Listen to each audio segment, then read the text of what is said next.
فرزند زہرا یہ حالات برے ہیں۔ کاشانہ بصیرت ایک ایسا مکمل یوٹیوب چینل جس پر محروم بصارت کے لیے بالخصوص اور تمام افراد کے لیے بالعموم سینکڑوں کی تعداد میں اسلامی کتب دستیاب ہیں۔ لہذا گزارش ہے کہ آپ اپنی ذمہ داری نبھاتے ہوئے کاشانہ بصیرت کو سبسکرائب کرنے کے ساتھ ساتھ بیل آئیکن کو پریس کیجیے تاکہ آپ علم کے حصول کے ساتھ ساتھ مذہب اہل بیت کی اشاعت میں بھی اہم کردار ادا کرتے رہیں۔ کاشانہ بصیرت۔ فرزند زہرا یہ حالات برے ہیں۔ اعوذ باللہ من الشیطان الرجیم، بسم اللہ الرحمن الرحیم۔ رب اشرح لی صدری ویسر لی امری واحلل عقدۃ من لسانی یفقہوا قولی۔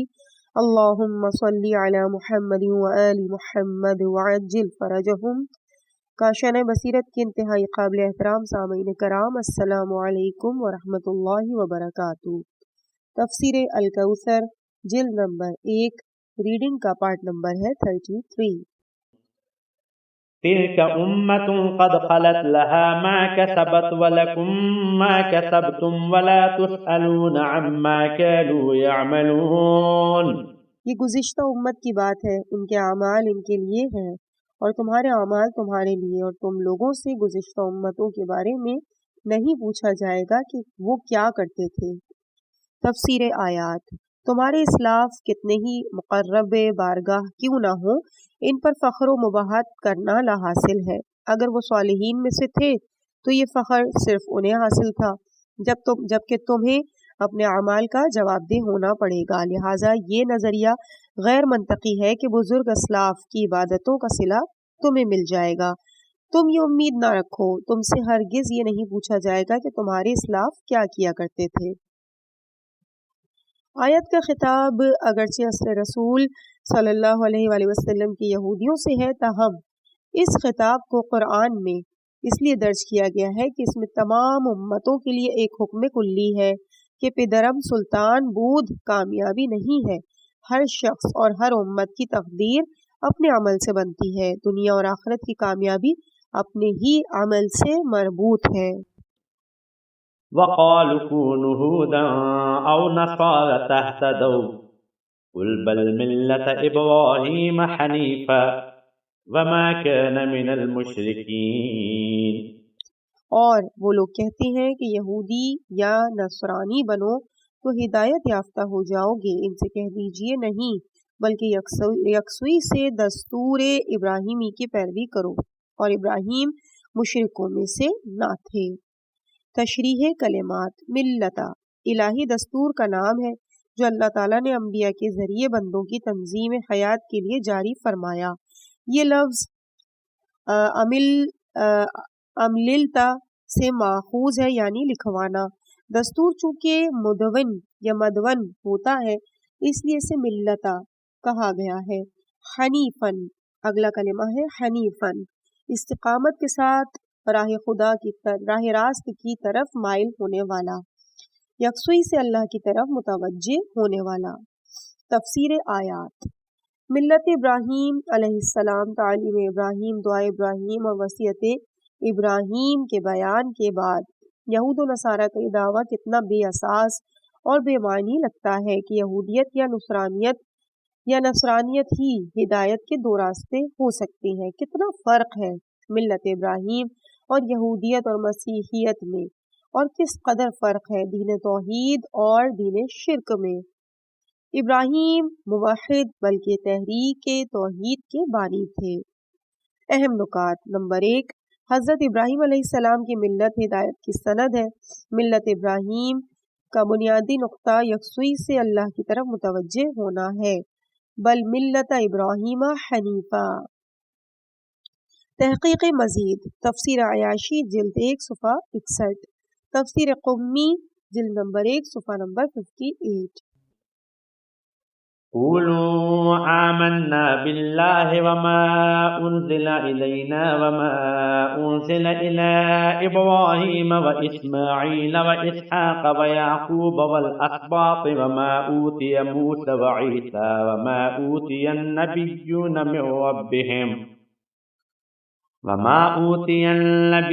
من ربهم لا نفرق بين أحد منهم ونحن له مسلمون۔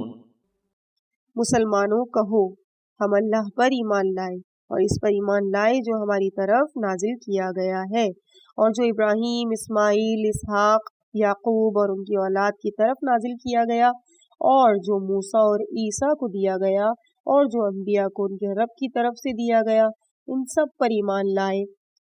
ہم ان میں سے کسی میں بھی تفریق نہیں کرتے اور ہم صرف اسی کے فرما بردار ہیں۔ تشریح کلمات۔ الاسباطی، سبت یعنی سین بے تو کی جمع یعنی بڑھنا اور پھیلنا۔ ایک باپ کی اولاد کے لیے لفظ سبت استعمال کیا جاتا ہے۔ اولاد یعقوب علیہ السلام مختلف شاخوں میں تقسیم ہو گئی، ان میں سے کئی پیغمبر مبعوث ہوئے۔ ان شاخوں کو اسباط کہا جاتا ہے۔ اس طرح اولاد اسماعیل کی شاخوں کو قبائل کہتے ہیں۔ تفسیر آیات۔ یہودیوں کے اس دعوے کے مقابلے میں کہ تم اپنے دین اور مذہب کے اصول ایمان بیان کرو اور کہو کہ ہم تو اللہ پر ایمان رکھتے ہیں، جو کچھ ہم پر نازل ہوا ہے ہم اسے بھی تسلیم کرتے ہیں اور جو ابراہیم پر نازل ہوا اس پر بھی عقیدہ رکھتے ہیں اور ان کے بعد کے تمام انبیاء پر بھی ایمان رکھتے ہیں۔ ہم تمہاری طرح انبیاء کے درمیان کسی فرق کے قائل نہیں۔ ہمارے نزدیک ابراہیم سے لے کر محمد صلی اللہ علیہ وآلہ وسلم تک سب اللہ کے نمائندے ہیں۔ ہم اسحاق و اسماعیل علیہ السلام میں کسی فرق کے قائل نہیں۔ اگر ہمارا رسول نسل اسماعیل ہے تو اس کا مطلب ہرگز یہ نہیں کہ ہم حضرت اسحاق علیہ السلام کے خلاف ہیں، جبکہ تم نے حضرت اسماعیل اور ان کی اولاد سے معاندانہ رویہ اختیار کر رکھا ہے۔ اہم نکات۔ نمبر 1، جہاں تمام انبیاء پر ایمان توحید کا لازمہ ہے وہاں ان کی طرف منسوب غلط اور جعلی تعلیمات کا انکار بھی ضروری ہے۔ نمبر 2، اندھا تعصب گمراہی کا سبب اور حق جوئی ہدایت کی موجب ہے۔ فَإِنْ آمَنُوا بِمِثْلِ مَا آمَنْتُمْ فَقَدِ اهْتَدَوْا وَإِنْ تَوَلَّوْا فَإِنَّمَا هُمْ فِي شِقَاقٍ فَسَيَكْفِيكَهُمُ اللَّهُ وَهُوَ السَّمِيعُ الْعَلِيمُ۔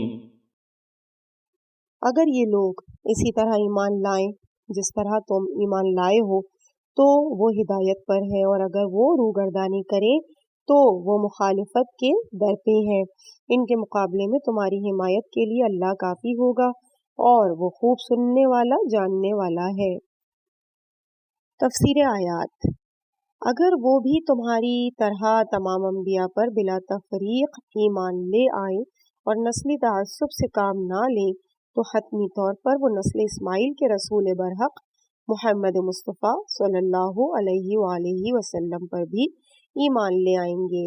اس صورت میں وہ بھی ہدایت یافتہ شمار ہوں گے، اور اگر وہ نسل پرستی اور آبائی تقلید کی پرانی عادت پر ڈٹے رہے تو یہ بات واضح ہو جائے گی کہ وہ لوگوں میں پھوٹ ڈالنے اور امت مسلمہ کی مخالفت کے در پہ ہیں۔ فَسَيَكْفِيكَهُمُ اللَّهُ وَهُوَ السَّمِيعُ الْعَلِيمُ۔ اے رسول، اس صورت میں اللہ تعالیٰ تمہاری حمایت کے لیے کافی ہے۔ ان کی تمام سازشیں ناکام اور عزائم ادھورے رہ جائیں گے اور وہ تمہیں کوئی گزند نہیں پہنچا سکیں گے۔ یہ اللہ تعالیٰ کی طرف سے اپنے رسول کی نصرت کا وعدہ بھی ہے اور پیش گوئی بھی۔ اہم نکات۔ نمبر 1، نسل پرستی انتشار اور پراگندگی اور ہدایت سے دوری کا موجب ہے۔ نمبر 2، اللہ کی حمایت نبی کو تمام سازشوں سے محفوظ رکھتی ہے۔ صبغة الله ومن أحسن من الله صبغة ونحن له عابدون۔ خدائی رنگ اختیار کرو، اللہ کے رنگ سے اچھا اور کس کا رنگ ہو سکتا ہے، اور ہم صرف اسی کی عبادت گزار ہیں۔ تشریح کلمات۔ صبغۃ، صاد با غین، رنگ۔ تفسیر آیات۔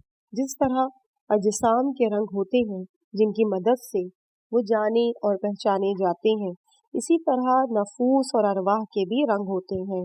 کفر و شرک سے روح سیاہ اور مقرر ہو جاتی ہے، جبکہ توحید و نبوت پر ایمان لانے سے روح میں زندگی کا حقیقی اور الہی رنگ نکھر آتا ہے، اور اللہ نے اسے فطرت کے جس صاف و شفاف رنگ میں خلق کیا ہے وہ اجاگر ہو جاتا ہے۔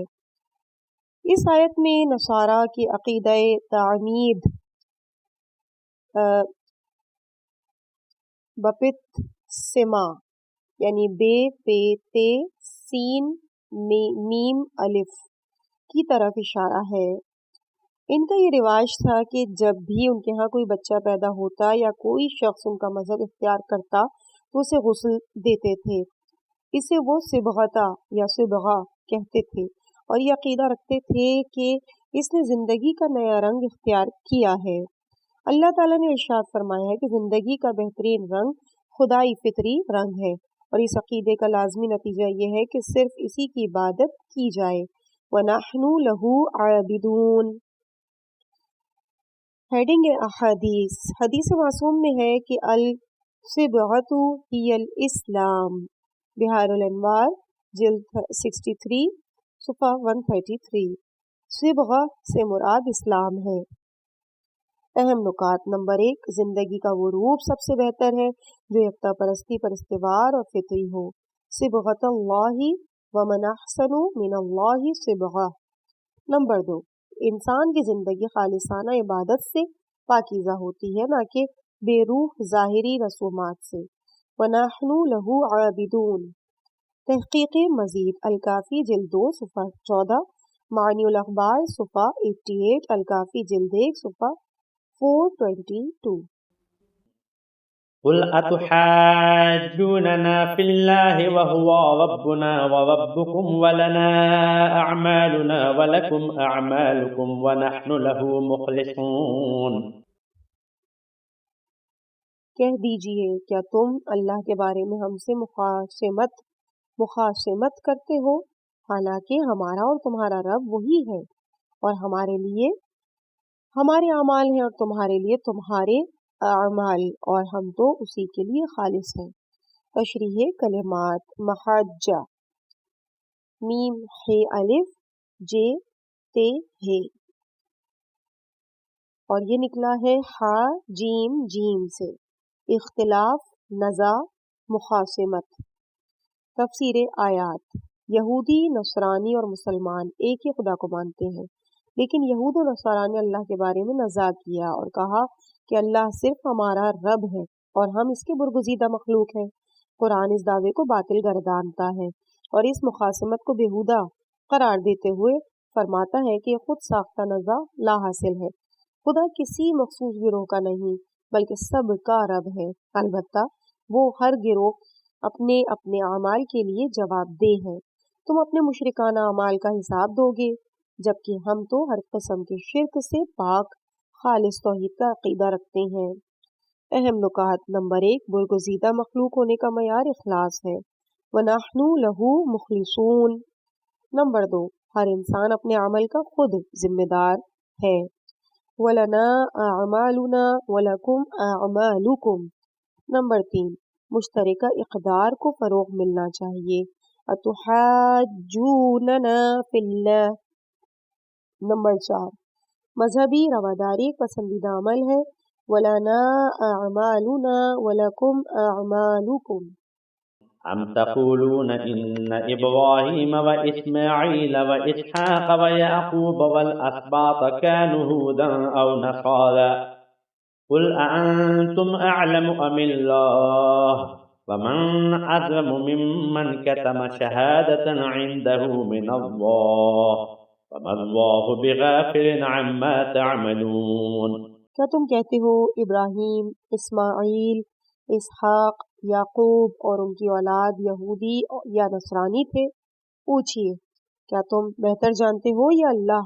اور اس سے بڑھ کر ظالم اور کون ہو سکتا ہے جس کے ذمے اللہ کی طرف سے گواہی ہو اور وہ اسے چھپائے، اور اللہ تمہارے اعمال سے بے خبر تو نہیں ہے۔ تفسیر آیات۔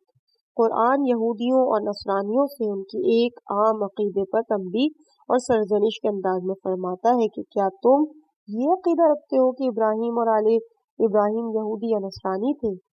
قل انتم اعلم ام اللہ، ابراہیم اور آل ابراہیم کا دین کا تمہیں بہتر علم ہے یا اللہ کو؟ ظاہر ہے کہ اللہ ابراہیم اور ذریت ابراہیم کا خالق ہے، اسی نے انہیں رسول منتخب کیا اور انہیں دین اور شریعت سے سرفراز فرمایا، لہٰذا اللہ ہی بہتر جانتا ہے۔ پھر احساس حسرت پیدا کرنے کے لیے فرمایا وَمَنْ أَظْلَمُ مِمَّنْ كَتَمَ شَهَادَةً عِنْدَهُ مِنَ اللَّهِ۔ توریت میں اس بات کی وضاحت موجود تھی کہ ابراہیم اور ان کی ذریت کا مذہب کیا تھا، اور ان لوگوں سے یہ عہد لیا گیا تھا کہ وہ آنے والی نسلوں کے لیے اس بات کی شہادت دیں گے، لیکن انہوں نے اس حقیقت کو چھپا کر ایک بہت بڑے ظلم کا ارتکاب کیا۔ اہم نکات: نمبر 1، دینی حقائق کو چھپانا بڑا سنگین ظلم ہے۔ وَمَنْ أَظْلَمُ مِمَّنْ كَتَمَ شَهَادَةً عِنْدَهُ مِنَ اللَّهِ۔ نمبر 2، تمام انبیاء ایک ہی دین کے ماننے والے تھے اور اسی کی تبلیغ کیا کرتے تھے۔ ام تقولون تلك أمة قد خلت لها ما كسبت ولكم ما كسبتم ولا تسألون عما كانوا يعملون۔ یہ امت گزر چکی ہے، ان کے اعمال ان کے لیے اور تمہارے اعمال تمہارے لیے، اور تم سے گزشتہ امتوں کے بارے میں نہیں پوچھا جائے گا کہ وہ کیا کرتے تھے۔ تفسیر آیات: اسلاف کے اعمال سے امید وابستہ رکھنے اور خود بدعمل ہونے کی یہ روش اتنی عام تھی کہ آیت 134 کے بعد دوسری مرتبہ پھر تاکید کے ساتھ وہی مطلب بیان فرمایا گیا۔ علامہ علی نقی رحمۃ اللہ علیہ اس آیت کے ذیل میں لکھتے ہیں کہ اس سے ان مسلمانوں کو بھی سبق لینے کی ضرورت ہے جو صرف بندگان دین کی طرف انتساب کو ذریعہ نجات خیال کرتے ہیں اور ان کی اتباع اور عملی پیروی کی اہمیت کا احساس نہیں کرتے۔ اہم نکات: نمبر 1، الہی دعوت کے بانی تحریک توحید کے مؤسس اور ابو الانبیاء علیہ السلام ہونے کے اعتبار سے حضرت ابراہیم تمام ادیان کے لیے سند کی حیثیت رکھتے ہیں، اسی لیے تمام سماوی ادیان ان کی عظمت و حقانیت پر متفق ہیں اور اپنی حقانیت کی سند کے طور پر حضرت ابراہیم علیہ السلام سے اپنے انتساب کو حجت اور برہان سمجھتے ہیں۔ نمبر 2، یہودیوں کی طرح صرف اسلاف کی طرف انتساب کو ہی ذریعہ نجات سمجھنا بھی دین سے انحراف کی ایک صورت ہے۔ سيقول السفهاء من الناس ما ولاهم عن قبلتهم التي كانوا عليها قل لله المشرق والمغرب يهدي من يشاء إلى صراط مستقيم۔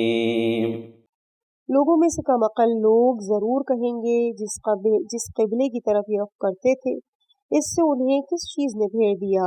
اے رسول ان سے کہہ دیجئے کہ مشرق و مغرب سب اللہ کے ہیں، اللہ جسے چاہتا ہے راہ راست کی ہدایت فرماتا ہے۔ تشریح کلمات: السفہاء، السفہاء سین سے ہے، صفیہ کی جمع ہے کم عقل اور بے وقوف۔ قبلہ، قوف با لام، وہ مکان جس کی طرف رخ کر کے نماز پڑھی جاتی ہے۔ یہ لفظ اصل میں بالمقابل یا سامنے واقع ہونے کی صورت میں استعمال ہوتا ہے۔ تفسیر آیات: قبلے کی مرکزیت کا مطلب یہ نہیں کہ خدا کسی ایک خاص سمت میں موجود ہے، بلکہ مقصد یہ ہے کہ قبلہ کسی نظام یا نظریے کا محسوس شعار اور امتیازی علامت ہے جس سے اس نظام و نظریے کی عظمت اور تاریخ وابستہ ہے۔ جب تک امامت اولاد اسحاق کے پاس تھی یہ خصوصیت بیت المقدس کے ساتھ وابستہ رہی، لیکن جب امامت عظمیٰ کا سلسلہ اولاد اسحاق سے منتقل ہو کر اولاد اسماعیل علیہ السلام کے پاس آیا تو کعبے کو قبلہ قرار دیا گیا، کیونکہ دین ابراہیمی اور نسل اسماعیلی کی لازوال عظمتیں خانہ کعبہ کے ساتھ وابستہ تھیں۔ خانہ کعبہ کی یہ خصوصیت اس لیے نہیں کہ وہ فن تعمیر کا کوئی نادر نمونہ ہے، در حقیقت تعمیراتی فنی اور مادی اعتبار سے خانہ کعبہ کسی قابل توجہ خصوصیت کا حامل نہیں ہے، نہ تو احرام مصر کی طرح زیغم ہے اور نہ ہی تاج محل کی طرح فن تعمیر کا شاہکار اور نہ ہی آثار بابل کی طرح تہذیب و تمدن کی یادگار، بلکہ خانہ کعبہ کی تمام خصوصیات غیر مادی ہیں۔ نمبر 1، کعبہ سب سے پہلا گھر ہے جو اللہ تعالیٰ نے لوگوں کی عبادت کے لیے بنایا۔ نمبر 2، جہاں ابو البشر خلیفۃ اللہ فی الارض حضرت آدم علیہ السلام نے نزول فرمایا اور انسانی نسل اور الہی دعوت کا آغاز ہوا۔ نمبر 3، جہاں مقام ابراہیم اور خانہ اسماعیل ہے اور جو انقلاب انبیاء کا مرکز و محور ہے۔ جعل اللہ الکعبۃ بیت الحرام قیاما للناس، سورہ مائدہ کی آیت نمبر 97۔ اللہ نے محترم گھر کعبے کو لوگوں کے قیام کا ذریعہ بنایا۔ نمبر 4، جس کی طرف حضرت ابراہیم علیہ السلام نے ہجرت فرمائی۔ نمبر 5، جہاں سے رسالت مآب صلی اللہ علیہ وآلہ وسلم نے ہجرت فرمائی۔ نمبر 6، جہاں تاریخ انسانیت کی عظیم قربانی پیش کی گئی۔ وَفَدَيْنَاهُ بِذِبْحٍ عَظِيمٍ، ریفرنس سورہ صافات آیت نمبر 107، اور ہم نے اس عظیم قربانی سے اس کا فدیہ دیا۔ نمبر 9، جہاں اسلام کی عظیم فتح مکہ کا واقعہ پیش آیا۔ نمبر 10، جہاں حضرت ابراہیم کے ایک فرزند حضرت علی بن ابی طالب علیہ السلام پیدا ہوئے، لہذا کعبہ رمز جہاد اور مرکز انقلاب ہے۔ اس کے ساتھ دعوت و تحریک کی ایک لازوال تاریخ وابستہ ہے۔ ہیڈنگ تحویل قبلہ۔ گزشتہ آیات میں بطور تمہید معمار کعبہ، حضرت ابراہیم و حضرت اسماعیل علیہ السلام اور کعبے کی تاریخی اہمیت کا ذکر ہوا، نیز حضرت خاتم الانبیاء صلی اللہ علیہ وآلہ وسلم کی نبوت کے لیے دعائے خلیل کا تذکرہ ہوا۔ اس مقام پہ بیت المقدس کی جگہ کعبے کو قبلہ قرار دینے کی نہایت اہم اعلان کی طرف اشارہ ہو رہا ہے۔ چنانچہ ہجرت کے 17 یا 19 ماہ بعد بیت المقدس کی جگہ کعبے کو قبلہ قرار دینے کا حکم ہوا، اور اس کے ساتھ اس تبدیلی پر یہودیوں کے اعتراض کا جواب بھی دیا گیا۔ نمبر 1، پہلے تو اس اعتراض کی معقولیت زیر بحث آئی کہ کیا یہ اعتراض عقل و خرد کی کسوٹی پر پورا بھی اترتا ہے یا نہیں؟ جواب نفی میں ہے، کیونکہ جس خالق نے بیت المقدس کو قبلہ بنایا تھا اسی نے کعبے کو قبلہ بنایا۔ بنا برائیں اللہ کے فیصلے پر یہ اعتراض حماقت پر مبنی ہے۔ نمبر 2، دوسرا جواب یہ ہے کہ اللہ تعالیٰ مشرق و مغرب غرض ہر سمت کا حقیقی مالک ہے۔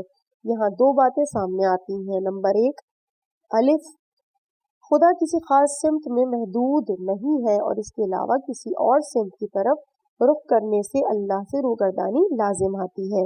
بے، بیت المقدس یا کعبے میں سے کسی کو کوئی ذاتی خصوصیت حاصل نہیں ہے جس کی بنا پر قبلہ صرف وہی ہو سکتا ہو اور بس، بلکہ قبلہ قرار پانے کے لیے جگہ کی تقدیس کے ساتھ اللہ کا فیصلہ بھی معیار ہے، کیونکہ قبلہ اسی کے حکم سے بنتا ہے۔ تحویل قبلہ ایک واضح اشارہ تھا کہ بنی اسرائیل کو دنیا کی امامت و رہبری سے معزول اور آل اسماعیل کو اس مقام پر فائز کیا جا رہا ہے، اس لیے یہودیوں کا اعتراض قرین قیاس تھا۔ اہم نکات۔ نمبر 1، تحویل قبلہ تحویل امامت و رہبری کی علامت ہے۔ نمبر 2، تحویل قبلہ کسی خاص سمت میں خدا کی محدود نہ ہونے کی دلیل ہے۔ نمبر 3، منبع تقدیس اور مرکزیت صرف ذات خداوندی ہے۔ تحقیق مزید، تفسیر قمی جلد 1 صفحہ 62، التہذیب جلد 2 صفحہ 43، الاحتجاج جلد 10 صفحہ 10۔ وَكَذَلِكَ جَعَلْنَاكُمْ أُمَّةً وَسَطًا لِتَكُونُوا شُهَدَاءَ عَلَى النَّاسِ وَيَكُونَ الرَّسُولُ عَلَيْكُمْ شَهِيدًا وَمَا جَعَلْنَا الْقِبْلَةَ الَّتِي كُنْتَ عَلَيْهَا إِلَّا لِنَعْلَمَ مَن يَتَّبِعُ الرَّسُولَ مِمَّن يَنقَلِبُ عَلَى عَقِبَيْهِ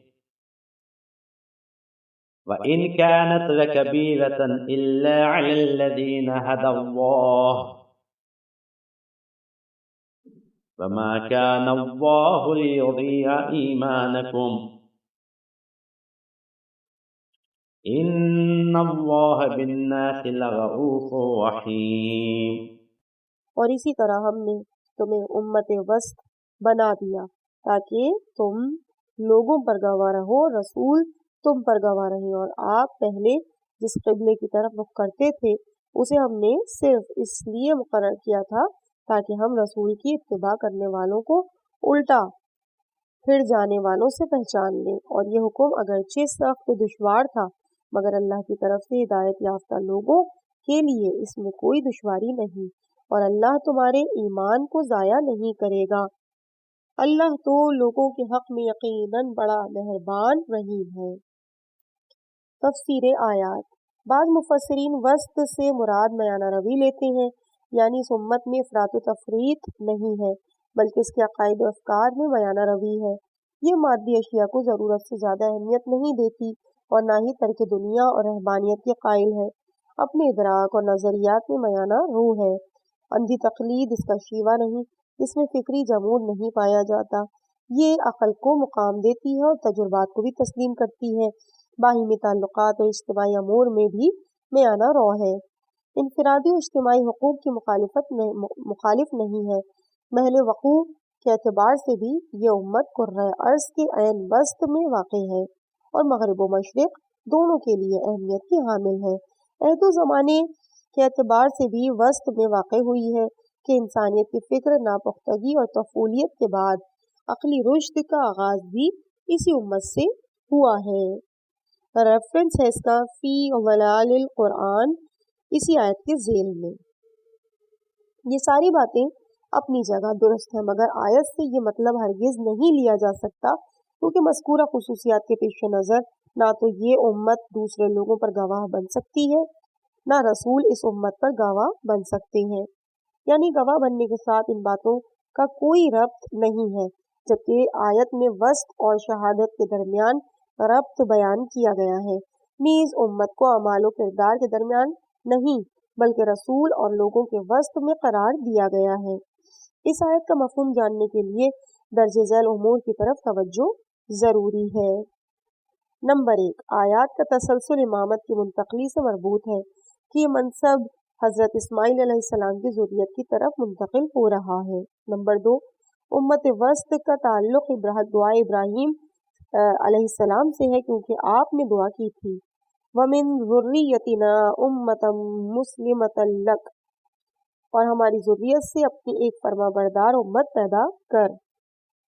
ریفرنس سورہ بقرہ کی آیت نمبر 128۔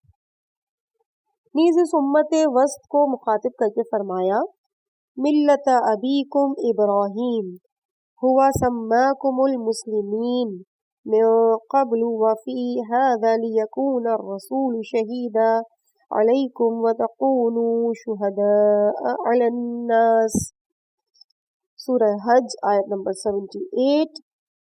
یہ تمہارے باپ ابراہیم کا دین ہے، اسی نے تمہارے نام مسلمان رکھا اس قرآن سے پہلے اور اس قرآن میں بھی، تاکہ یہ رسول تم پر گواہ رہے اور تم لوگوں پر گواہ رہو۔ اس آیت کی دلالت زیادہ واضح ہے کیونکہ اس میں دو موارد ایسے ہیں جو ائمہ طاہرین علیہ السلام کی امت وسط ہونے پر واضح دلیل ہے۔ نمبر 1، آیت کے اول میں ملت ابیکم کا جملہ یہ بتا رہا ہے کہ امت وسط سے مراد ذریت ابراہیم علیہ السلام ہے جو ائمہ طاہرین علیہ السلام ہے۔ نمبر 2، دوسرا مورد وَتَكُونُوا شُهَدَاءَ عَلَى النَّاسِ ہے کہ امت وسط لوگوں پر گواہ ہے اور لوگوں پر گواہ تو صرف ائمہ اور انبیاء ہو سکتے ہیں، لہٰذا ثابت ہوا کہ امت وسط سے مراد ائمہ طاہرین علیہ السلام ہے۔ نمبر 3، دیگر قرآنی آیات سے معلوم ہوتا ہے کہ شہادت اور گواہی فقط وہ دے سکتا ہے جس کا لوگوں کے اعمال کے ساتھ کوئی تعلق اور ربط ہو، جس طرح انسانی اعمال پر موکل فرشتے اور انسانی اعضاء و جوارح بروز قیامت گواہی دیں گے۔ یوم تشہد علیہم السنتہم وایدیہم وارجلہم بما کانوا یعملون۔ سورہ نور کی آیت نمبر 24. اس دن ان کی زبانیں، ان کے ہاتھ اور ان کے پاؤں ان سب اعمال کی گواہی دیں گے جو یہ کرتے رہے ہیں. لہٰذا غیر مربوط لوگ گواہ نہیں بن سکتے، کیونکہ لوگ اپنے اعمال انجام دینے میں ان کی طرف رجوع کرنے کے پابند نہیں ہیں، اور نہ ہی وہ لوگوں کے اعمال کے عینی شاہد ہیں. بنا بری بروز قیامت اللہ تعالیٰ کے بارے میں قائم ہونے والی عدالت میں فقط وہی ہستیاں گواہی دے سکیں گی جو لوگوں کے اعمال کی صحت اور بطلان کی کسوٹی ہیں. ارشاد قدرت ہے کہ وَيَقُولُ الْأَشْهَادُ هَؤُلَاءِ الَّذِينَ كَذَّبُوا عَلَى رَبِّهِمْ. سورہ ہود کی آیت نمبر 18. اور گواہ کہیں گے یہی لوگ ہیں جنہوں نے اپنے رب پر جھوٹ بولا تھا. نمبر 4. قیامت کے دن ظاہری اعمال کا نہیں بلکہ حقائق پر مبنی حساب و کتاب ہوگا. وَلَكِن يُؤَاخِذُكُم بِمَا كَسَبَتْ قُلُوبُكُم. اور ہاں، جو قسمیں تم سچے دل سے کھاتے ہو ان کا مواخذہ ہوگا. ریفرنس ہے سورہ بقرہ کی آیت نمبر 225. نمبر 5. خطاب اگرچہ امت سے ہے لیکن مراد امت کے اعیان اور سرکردہ افراد ہیں، جس طرح اللہ تعالیٰ نے بنی اسرائیل کو خطاب کر کے فرمایا وَأَنِّي فَضَّلْتُكُمْ عَلَى الْعَالَمِينَ. سورہ بقرہ کی آیت نمبر 47. اور میں نے تمہیں عالمین پر فضیلت دی. لیکن مراد یہ ہے کہ فضیلت سب کو نہیں بلکہ بعض کو دی گئی. ان حقائق سے معلوم ہوتا ہے کہ امت وسط سے مراد ذریت ابراہیم کے وہ افراد ہیں جن کے لیے آپ نے دعا کی اور جو اعمال امت کی حقیقت سے آشنا ہیں. وہ اعلیٰ انسانی اقدار کے مالک ہیں اور ان اقدار کو لوگوں سے نہیں بلکہ رسول اللہ سے لیتے ہیں. وہ عند اللہ اور عند الرسول جواب دہ ہیں اور لوگ ان کے سامنے جواب دہ ہیں.